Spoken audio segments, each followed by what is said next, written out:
you upload it, they will come. Hey, what's up, guys? Your boy Rodney33, Anime Real Talk TV, and today I got my boy Ziploc Goldie.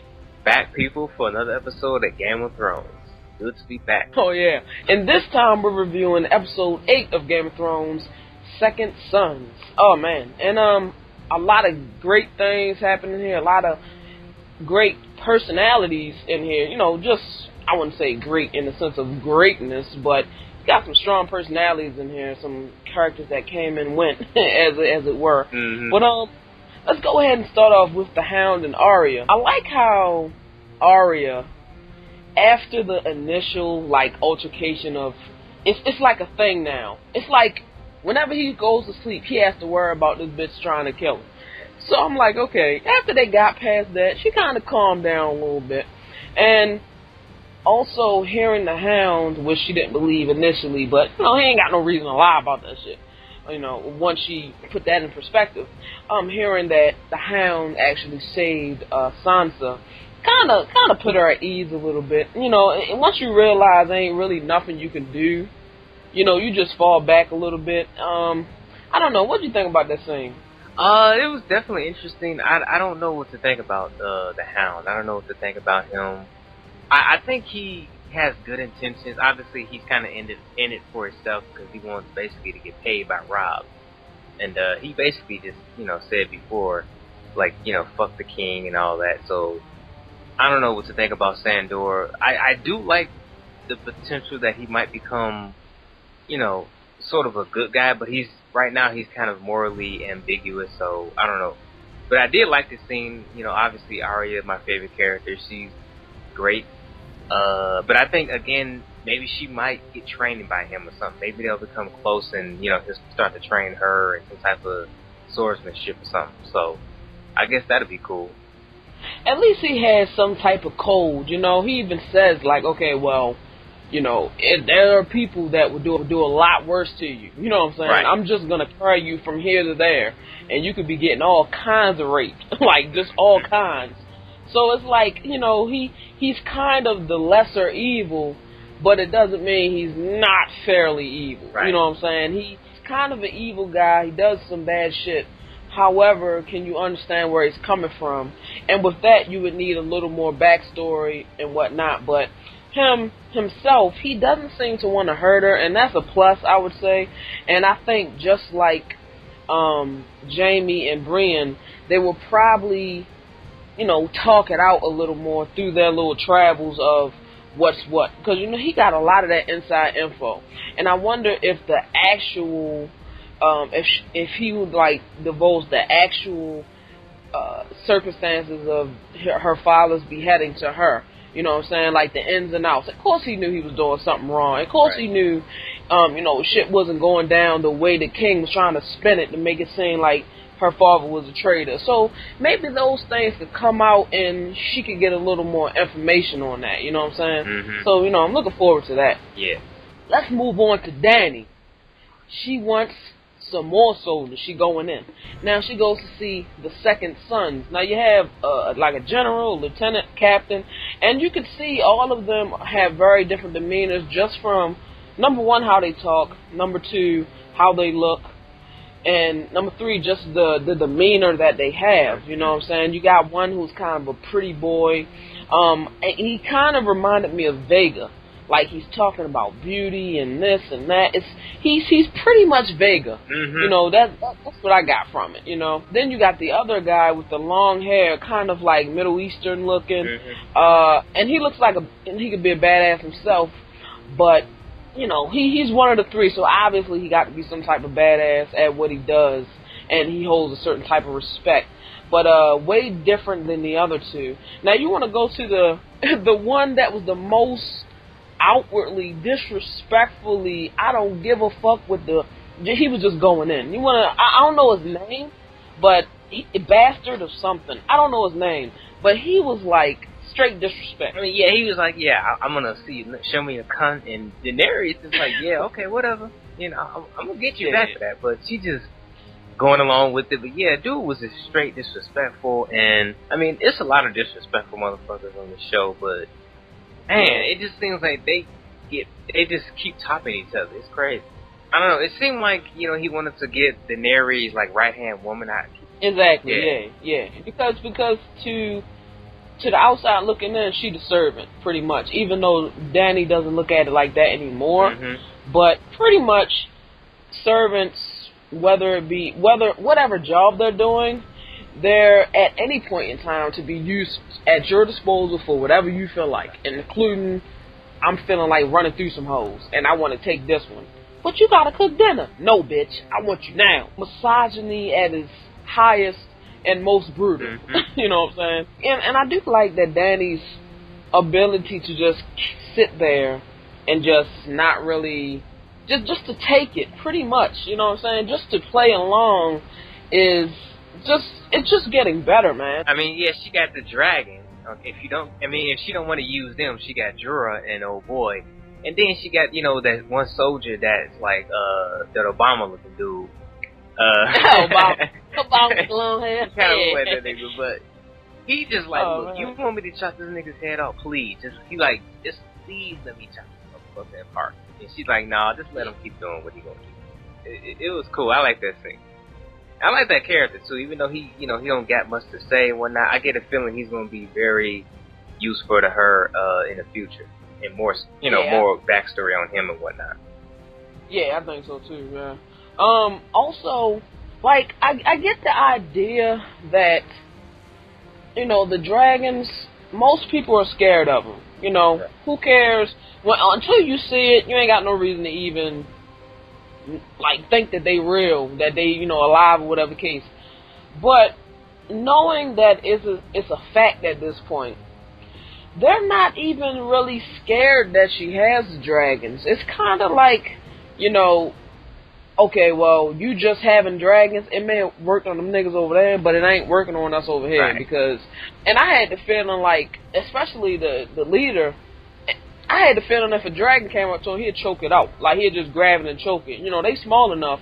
So I'm like, okay, well, you know, it ain't really helping your side because they don't seem to be scared at all. So, you know, that's just a thing to note, that it all comes down in the end to the size of the dragons. Once them biggest houses, nobody ain't got nothing to say, and we already know what it is. Right. So, you know, I also like how the plot to basically kill Dany. It was interesting because the way they decided it was with 3 coins from 3 different, I guess, parts of the country, the nation. You know, I can only remember Bravos because Vale Mokal is like they said it again. So yet another reference to Bravos and someone using that Vale Mokal as like their saying or whatever the case. So just another person that is well trained and fighting skills and stuff like that. I would think, I don't know. I just find it interesting, you know. I'm sure it didn't get as fleshed out as it probably did in the books. However, I do like when they say it because every time it's said, it only makes me think of Jaqen. Yeah. Now you want to go in on the little twist that happened, man? Yeah, he pretty much decided, you know what, I'm gonna serve you, like, and he just killed the other 2.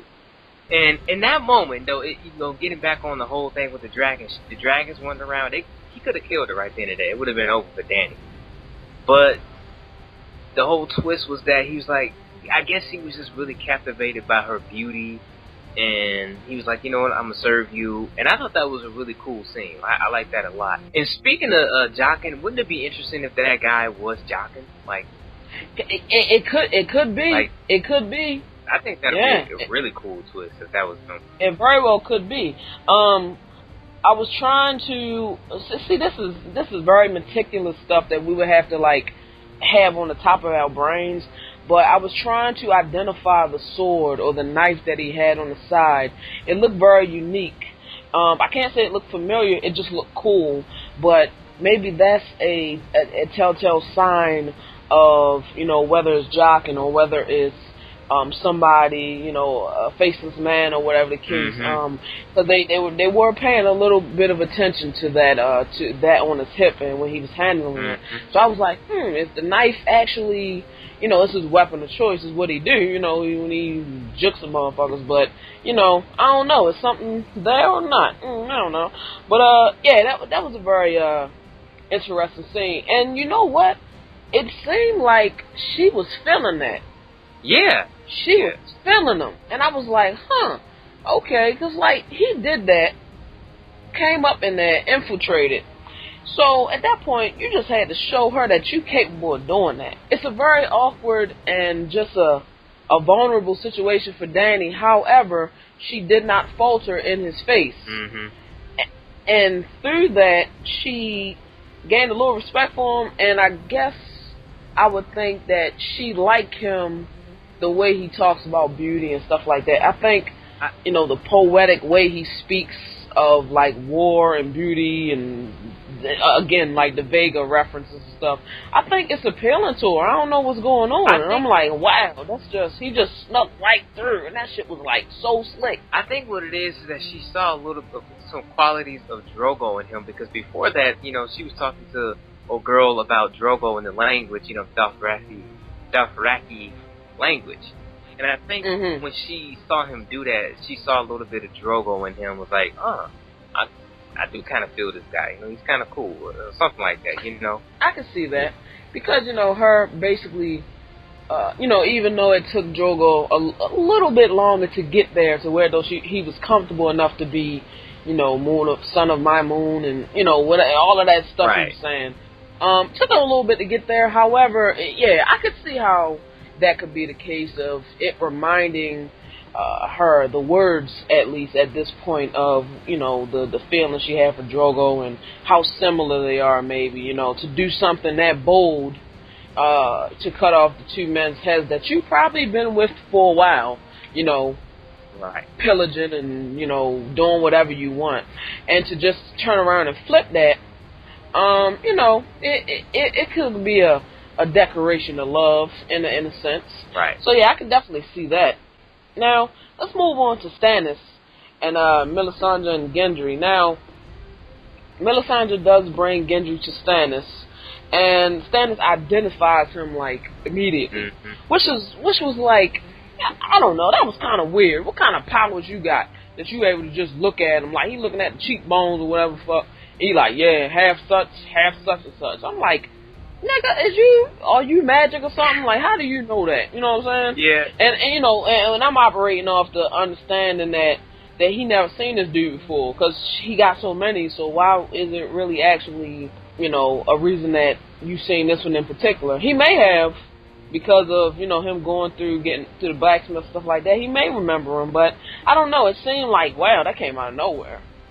Yeah, that was a little weird, but the whole thing seemed like she was basically going to make Gendry as a sacrifice. Like, when they said sacrifice, I'm thinking maybe they were going to kill him.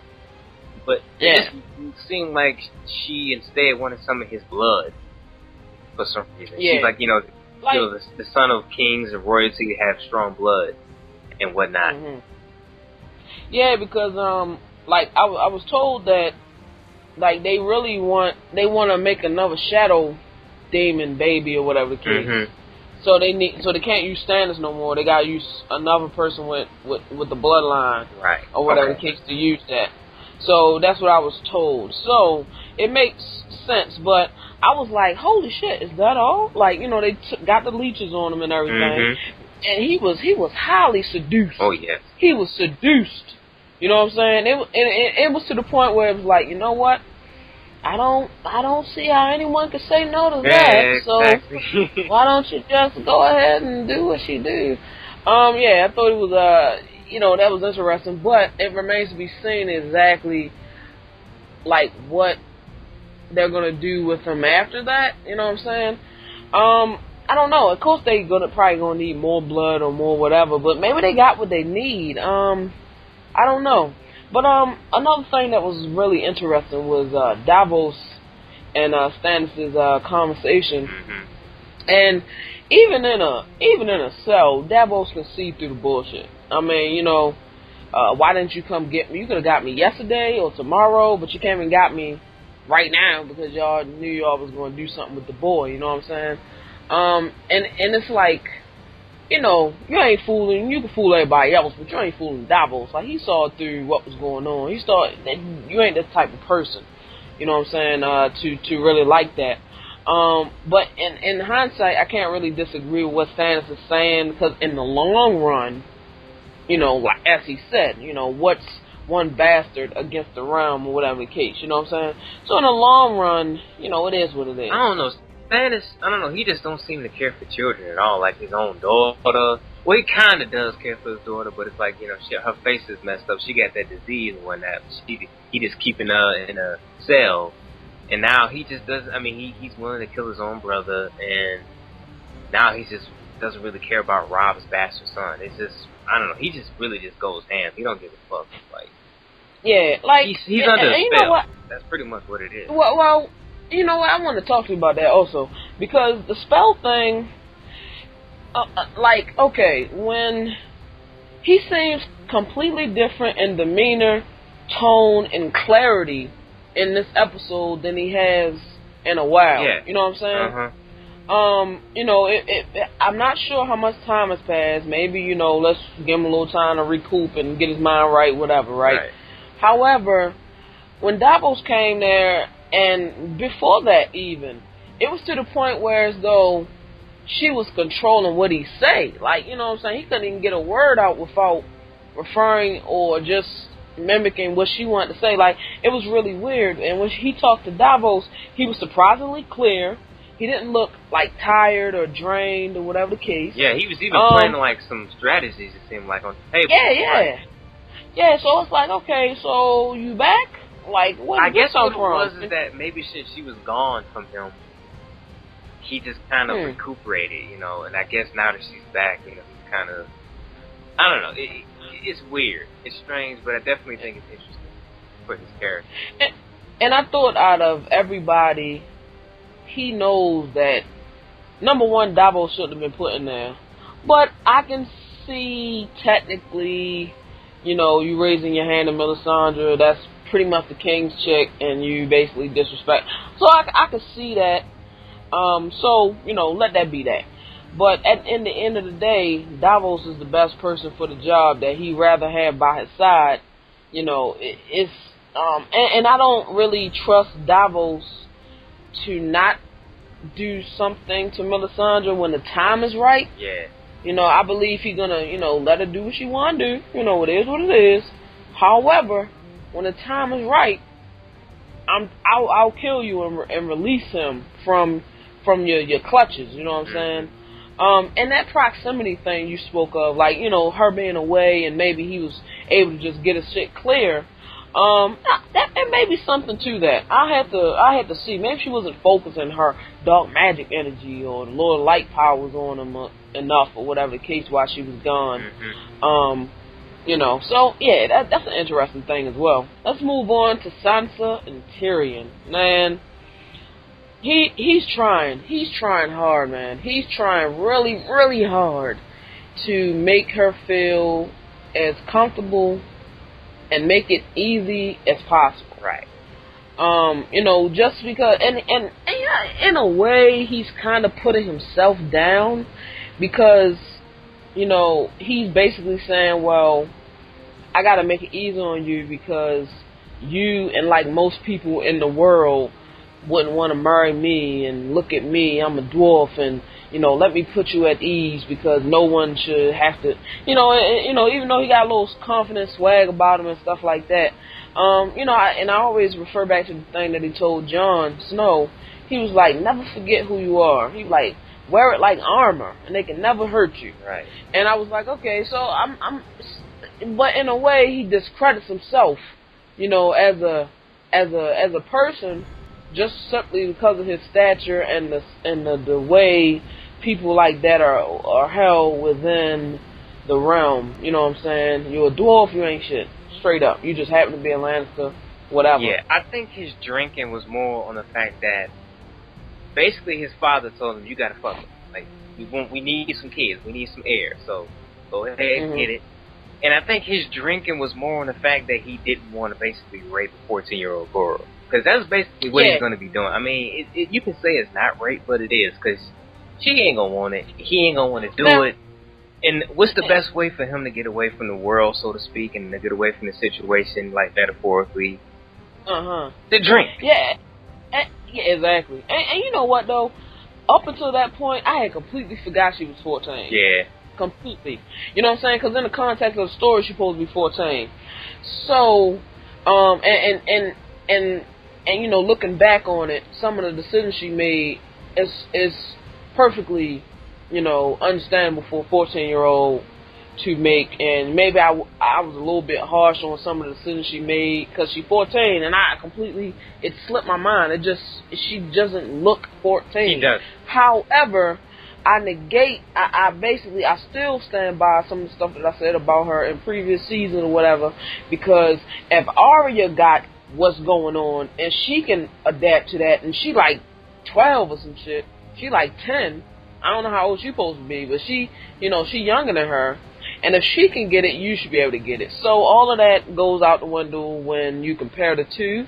However, the youngness of her age, I can see a couple of them things. But you can also see through that scene when they actually, let's move on to when the wedding happens. Now, the wedding, silence, awkwardness, sadness, people staring at each other. You know, you got your Cersei looking at Marjorie, got Tywin looking around, you got the Queen of Thorns looking around, Loras, like everybody is a situation where nobody is marrying who they want to marry except Melisandre. I mean, not Melisandre, Marjorie, right. Excuse me. Except her, pretty much. But even her stuff is twisted and tainted, kind of, because, like, everybody else, nothing's going according to plan except that. So who's to say that, you know, whatever she got planned ain't gonna fall apart, because nobody is in the spots you expected them to be at. Let's see that scene with Marjorie and Cersei. She's like, Cersei pretty much established that she don't like her from day one. And she pretty much like, bitch, get your arms around me, don't touch me, and don't ever call me sister again. Yeah, and she basically, now I may be wrong on interpreting this, but she basically told her the story of, essentially a house was destroyed because, you know, they betrayed them or whatever the case. So essentially she was giving her a message like, if you do this, it'll happen to you. In your house, every woman, man, woman, child will be, you know, heads on spikes. So she essentially threatened her in a way. Is what I got from it. But man, like, is it just me? Maybe because I haven't read the books, so maybe I ain't got all the details, all the particulars. But it seems like when they shit on Tyrion, it's like just ridiculous. Like, the way they shit on him constantly is kind of ridiculous. However, Tyrion, you know, he got jokes. He clever. He give as good as he get. But to clown him in front of the people in the realm or whatever the case on his wedding day, come on now, that's just ridiculous. I mean, the scene where basically Joffrey basically, his bitch ass comes up and takes the chair from this step up stool from Tyrion. Yeah. And, you know, he had to basically tell Sansa to kneel down so I can put this on you and get this shit over. And people laughing and shit like that. I mean, even Tywin was like, come on, like, this is too much. Like, this is stupid shit. Because he looked at Joffrey, I mean, Joffrey just sitting up there giggling and whatnot, but it's really sad. You just gotta feel for that character, I mean. It was weird, because everybody in unison, even his family, even Tywin, of course, you didn't expect him to be on Tyrion's side, but Tywin, Cersei, everybody looking at him, laughing, snickering and shit. And it's like, he basically, he in the lion's den, and they basically picking at him. You know what I'm saying? I mean, it's weird, man, because it's like, your family ain't your family. Like, you know, it's weird, man. I was just, you know, I don't know. Yeah, maybe the Tyrion scenes always make me kind of teary.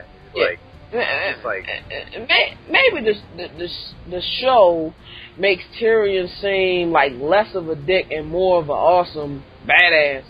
I don't think that's the case, but from what I've seen from the show, he don't deserve the stuff that he get, like, you know, the bullshit that he be having to go through. But you know, I could go on and on, but you know, it was an interesting scene nonetheless, because it just shows, man. It's just everybody's out for themselves.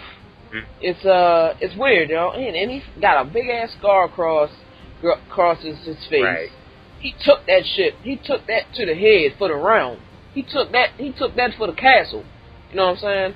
And they just sitting there looking at him. You know, you laughing at him in his face, but you know that you gave the order to try to kill him. Like, yeah.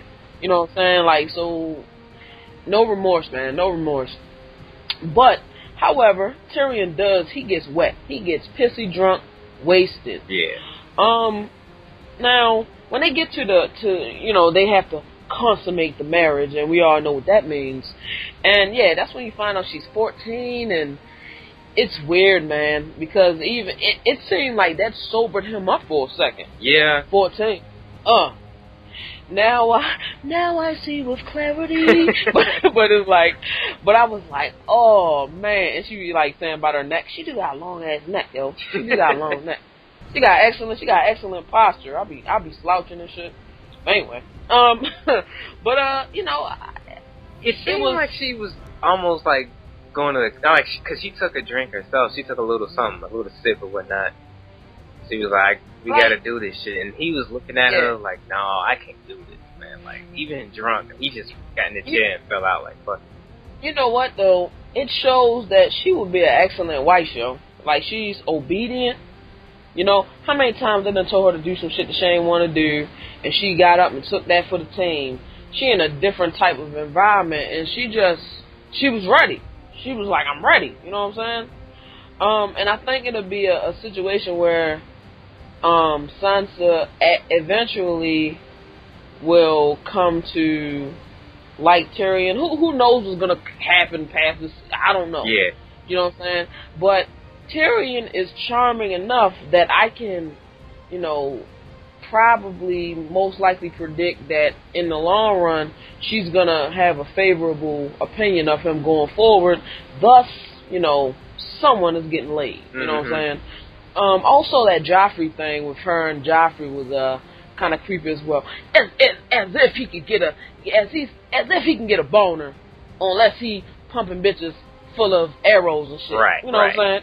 As if he can even get it up. Exactly. You know what I'm saying? With a real woman. You know. So you know, he just talking shit or whatever the case. You know. That was funny. You know. And Tyrion losing his temper and I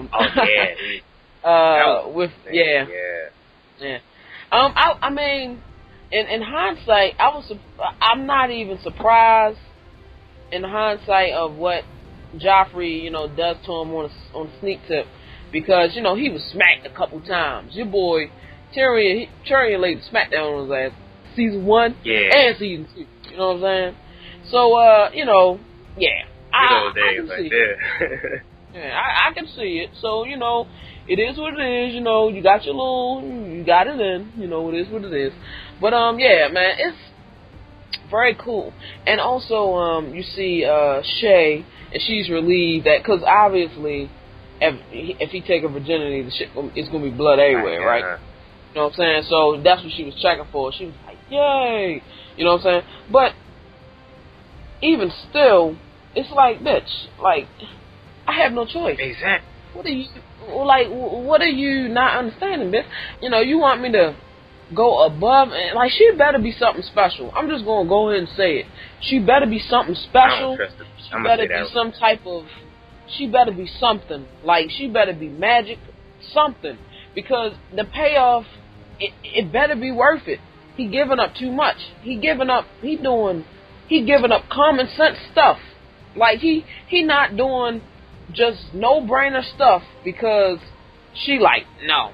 How dare you? You just want to fuck me? And I'm like, oh, of course he does. However, look at the dire, desperate, ridiculous, unprecedented situation he's in. Right. Like, how do you not understand, bitch? I don't trust the bitch. I don't trust. I really don't trust Shay.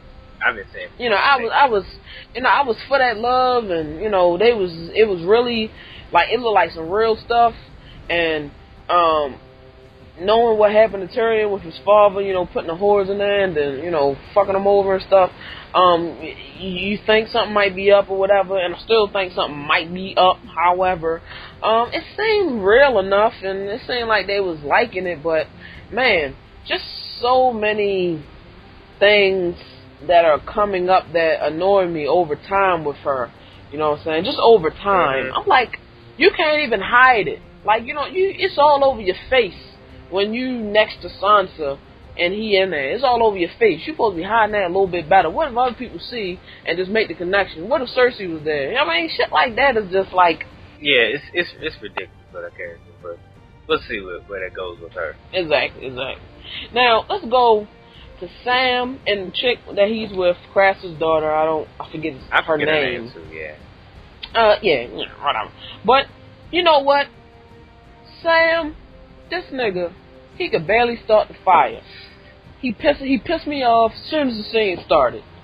Now, and you could tell, they sitting around talking about baby names and stuff. You could tell this nigga thirsty. I'm talking thirsty. Double big gulp, supreme supersized thirsty. He's fishing for her to name the baby Sam. You know what I'm saying? And he's so thirsty for wanting the punani. He want the companionship. Right. However, looking at it, you can kind of understand this. If she likes him, it is what it is, So I'm like, okay, well, all right. So you got a chick for you. You found her. You know what I'm saying? You had to go to the other side of the wall to find this bitch, but you found her. Okay, you better hold on to her. And I gotta say, by the end of the scene, he kind of nutted up a little bit, and he got some balls and he stood up. Yeah. Let's talk about the scene itself. Like, start with the crows. You want to start there? Yeah, a bunch of crows. First, they see one crow in a tree, and then it's like a bunch of them. They start hearing a bunch of them. And they go, and basically Sam's like, you stay here, I'm going to go out and check. He takes his sword and everything, and it's a bunch of crows, and then he sees something come, White Walker. And it looked like the boss White Walker coming, too. And... I'll talk to you about that also, but go on. I mean, yeah, basically the scene plays out is basically the White Walker comes, Sam has like a dagger or something in his hand, and he stabs him in the back, and the White Walker basically just is dead. It's gone from existence. It just turns to glass, and it just goes away. Which was anticlimactic, yeah, motherfucker. I'm thinking when he had the fire in his hand, he was going to use that, because that the fire or something like that would take his powers away. He just died from that. But I'm like, stab him. I didn't get it. I'm thinking that the blade was made out of something special, which Sam dropped and he just left it there. They might just bullshit it and say, oh, he picked it up. I ain't see him pick it up, but it looks like he left it there. It might be made out of that stone that him and the other two had found. The other two, the Night's Watch, they had found. It was a special dragon stone or something he called it, that they found in the mountain or whatever, and he was given a history lesson on it and shit like that. I don't know if it's a dagger made out of that or something, but I mean, clearly the problem with it is they can be killed that easily. Why are they even a threat to begin with? Why are they so feared? Yeah. So it was the boss one that actually had an eye contact with Sam and was in I'ma kill you range with Sam, like a couple feet away. You know what I'm saying? Why did he kill Sam? Nobody. I'm asking you guys now. I may have said it last season. However, I just, I just dropped it pretty much. But why didn't he kill Sam when he was like 3 feet away from Sam on a horse that was like a zombie horse? Also, if in that scene from last season they were going towards the wall and basically with zombies and everything, why is he all the way back here you know, within, I would imagine they're a little closer to the wall because they were just coming from Craster's place, Exactly. Sam the chick. So they're a little closer to the wall, so maybe they're in the area, but I don't know, it just seemed a little weird. Maybe somebody could explain the timeline. Did they sack the whole spot? I mean, clearly they didn't sack the whole spot because it was a shitload of them. you got the wildlings are climbing up the wall, like it's climbing up it, like, so it's like, you know, I don't understand. Did they go and just ransack that place and then come back? I don't know. So someone could explain it to me. But however, if it's gonna be spoiler territory, which you guys know in the books, you know, don't tell it just yet. But you know, just reassure us that, you know, it'll be explained, because that seems weird to me. Sam. His story is just boring. Between him and Theon, I'm just like, I don't really care. Like, yeah, he didn't even get anything in this episode, but that's, you know, I'm sure you're gonna get dickless Theon probably next episode. But in a way, I can kind of see how people say that Sam at some point will be some type of you know, badass or whatever. At some point, even important in any way. Just telling somebody that I killed a White Walker with what? A dagger. It was made out of such and such. Okay, if you got to stay alive just to tell somebody that'll be helpful. How, you know, whatever. Right, but yeah, I guess so. Again, like you say, his character moments and everything. It's just boring to me. He seems to whine all the time. You know, shit like that. I don't know. But anyway, she seems to like him, so, you know, it is what it is, so let her do that.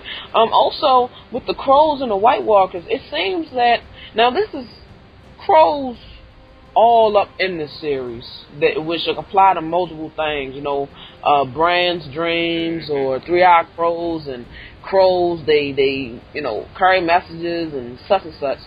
But in this instance, there seems to be a set of crows, or maybe that's all crows in the forest or whatever, seem to be like linked with the White Walkers. You know what I'm saying? Exactly. It seemed that even when that White Walker was destroyed, the crows were chasing after them just to keep eye, I guess, to alert others to where the baby is and stuff like that. Also, we still, as of this episode, we don't know exactly what they're doing with the babies. So maybe in the next episode we'll get a little bit of clarity on that. But I thought it was very interesting, man. Definitely a great episode. Just a lot of things going on, and it doesn't seem like moving forward anybody is going to be winning. You know, I don't know. Man. It's hard to predict. It's hard to say where things are going to go from here. I know, man. It's great. Yo, yeah, definitely intriguing. Loving it.